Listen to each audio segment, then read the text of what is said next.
Evening, Ava. Last we spoke, I had just picked up the art installation from the airport. Some movers and myself were driving it to its destination, the Sweetwaters. I'm glad I left early, because we didn't arrive at the Sweetwaters until 10:15 a.m. Still early, but not early enough to have avoided some mild anxiety. After 3 months of working on this project for Mr. Sweetwater, I'd grown an aversion to getting things done late. But the anxiety subsided once we turned off the main road and eased up next to a gatehouse. It straddled a wrought iron fence that sectioned off a hilly seaside community in which the Sweetwaters lived. A portly older man, sporting a curly red mustache and a massive shiny revolver on hip, jiggled out of his chair and toward us. The driver of our moving van rolled the window down. The guard walked close to the vehicle and eyed us, silent and expressionless. I leaned towards the window. Dimitri P., care of Feathermint Partners, with a delivery to Sweetwater, I stated as instructed. The guard nodded and rushed back to the gatehouse. We heard some muffled speech. Moments later, the gate slowly slid behind a large bush. I gave my thanks to the guard and we drove through. Truth be told, I was happy to be done with this ride. The conversation was great. I'd been filled in with all of the current events that I'd missed while overseas, but I'd been squozed between two massive men for over an hour. They radiated intense heat. Endless chains of cigarettes filled the cabin with intoxicating fumes, starving my brain of oxygen. To hear clearly over the sound of the engine, we had to shout talk to each other. It wasn't that bad, to be honest, but the exhaustion from the project and travel had worn my tolerance thin. Luckily, we were nearly at our destination. It was a well-manicured community, sparsely dotted with large beach houses and unnaturally blue ponds. At some point, the road turned to white stone gravel and wrapped around the hill. The driver slowed the speed of the truck to accommodate. As we rounded the hill, the white stucco on a Mediterranean-style villa blinded us. Palms lined the front, and underneath sat a few cars, one of which whose price tag must have been measured in years of my income. The driver elbowed me in the ribs. The boss was right. The Sweetwaters are flush. They do pretty well, I joined. Mr. Sweetwater built a regional food logistics company. Mrs. Sweetwater was a successful career politician. The house matched. As mentioned by Sweetwater's assistant the night before, the brick driveway continued around the right side of the house. We drove down it and into a small lot. We parked beside another truck with the logo of a local catering business. Leaning against it were two caterers who watched us pull in. I marveled at the sight behind them. A lavish garden extended to a cliff edge before the sea. After we had stepped out of the van, I took a minute to collect myself. I wondered if I'd ever smell anything other than smoke again. Well, that would sort itself out. In the meantime, we had to install an artifact in the Sweetwater Villa. Documents in hand, I leafed through them to find that unfamiliar page one last time, to look for any sign that it needed to be mentioned to the client. As far as I could tell, it was only for our records. I'd probably have to reach out to an FBI agent for clarification. We really didn't want attention from FBI. No one did. With a sigh, I gently tucked the papers back into the envelope. Connecting the house and the lot were a pair of open French window doors. I instructed the movers that I'd be back shortly and proceeded towards them. This is when I was intercepted by the short, angry man. After only a few steps towards the door, a short man covered in a tailored pinstripe suit and flat cap emerged. He stomped toward me with his arms pumping. His little black dress boots clicked on the brickwork.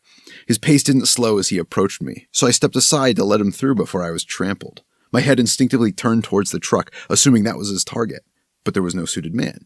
When I looked back, we were face to face. That's not accurate. I was staring at his hat. His head came up to my shoulders. I took a step back so as I could make eye contact with him, but I could only just make out the tip of his nose and his scowling lips, so I took another step back. I started to introduce myself. "Hello, I'm looking for... This is private property," he sneered. I agreed. "Yes, isn't this the Sweetwaters?" "Oh, is it?" The short, angry man interrupted again. My body tensed in anticipation. After seconds of silence, waiting for the short, angry man to speak, I started again. A few times, in fact. After every sentence I spoke, he followed it up with a mocking "oh," followed by some argumentative question. I gotta say, whatever he was doing, he was good at it. Because I raised my voice. Not much, I hope. I barked, "Buddy, I'm with Feathermint Partners. We were contracted to install a painting for Sweetwater by noon sharp. If you want to explain to him why that won't be happening, keep this up." He responded calmly with one last "oh." "Yes," I asserted. This guy. Nearly every sentence started with an "oh." He smirked and let a triumphant blast of air out of his nose. He calmly strolled back through the doors, whistling. I went back to the movers, shaking my head. "What the hell was that?" I said. The quiet one shrugged. The talkative one just took a long drag off his cigarette and ate it, like earlier. I remember telling him, I gotta ask, why do you do that? Just a nervous habit, bud, was all he could come up with. A habit. Habits are formed over time. How do you start a habit like that? Maybe you shouldn't do that. This seems unhealthy, I appealed. Don't worry, mister. It's unfiltered, see? He pulled another cigarette out from a crumpled pack to show that there was indeed no filter. With a confident nod, he lit it and took in a big breath. I visualized slapping the cigarette out of his mouth out of desperate compassion, but I restrained myself. This guy was maybe 6.5 feet tall, 3 feet wide, so I just nodded and slowly turned back to the house. I grew restless. A long wait later, Sweetwater emerged from the house, with the short, angry man trailing behind him. But I hardly recognized this Sweetwater. There he was, a dance in his step, a rarely seen grin on his face. His button-up shirt was untucked and a colorful derby cap sat on his finger-combed hair. Meticulously styled hair, but quite different from the tightly slicked back hair that I'd only seen him wear up to that point. Without a waistcoat and tie, he had an unsettling aura of nakedness around him. He was comfortable, and that made me uncomfortable. I'd come to know a different man since the summer. There was one meeting I could vividly recall that conveys quintessential Sweetwater, in which he took 15 minutes out of a very expensive hour-long call to rectify me. There was no yelling or insults. Instead, he explained how I wasn't getting good results because I didn't have enough pride in myself. I didn't want to win badly enough. I needed to want it. If I was to continue working with him, I needed to toughen up and fight harder. Fight what? I thought to myself at the time. I mean, who knows? I kept the protest to myself. We learned early on that nearly every sentence you exchange with Sweetwater should either contain something of value to the topic at hand or move the conversation quickly to a terminal point. Also, that was the meeting that had opened with him threatening to fire one of his staff. I didn't want to engage. Now, we've had a few awful clients. Comes with the line of work we're in. Sweetwater wasn't one of those, just challenging. Very challenging. He paid very well, always on time. And he recognized the difficulties and risks involved with this particular project.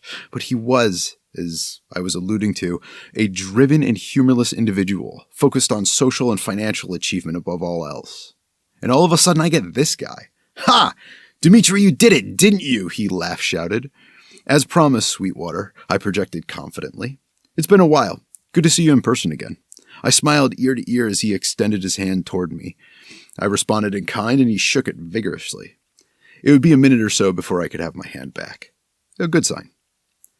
I bet you're glad to be back, he exclaimed cheerfully. I agreed. I'll miss the coffee there, but I've been homesick for a month, and the politics are going sideways. I'll say. Did you know anyone who was affected by the bombing? Sweetwater questioned. No, I puzzled. I never traveled west of Hengelicht. What? Sweetwater reacted confusedly. Then he began shaking his head disappointingly. Dimitri, the governing hall in Isterbiavahen was bombed last night. No one was killed, but several were injured. You've got to stay on top of things. That's terrible, I murmured as I took the news in. A few memories of the area flashed in my head. I ate breakfast across the street every morning. For weeks, I murmured this aloud. Yes, we grow connections to these places, but stand tall, Dimitri. I'm glad you're safely back. If you need to communicate with anyone, talk to Sam here. He'll also get you and your workmen set up in the study. Won't you, Sam? You got it, sir, the short and no longer angry man chirped obediently. Ha! It's coming together, Sweetwater exclaimed with a clap. Oh, Dimitri, help yourself to the food and be sure to chat with some of my friends here. They'll be excited to hear about your adventures. Oh, and keep your workmen out of sight when you can. They aren't dressed for the occasion. It'll upset Mrs. Sweetwater. Yes, he referred to his wife as Mrs. Sweetwater. And with that, he tipped his hat and left me with Sam. Oh, and if hearing about the bombing wasn't shock enough, this little guy was Sam. This little asshole was the kind counterbalance to Sweetwater during most of this project. I remember he'd started as one of Sweetwater's assistants a few weeks after our group accepted the contract. He quickly became a welcome buffer to Sweetwater.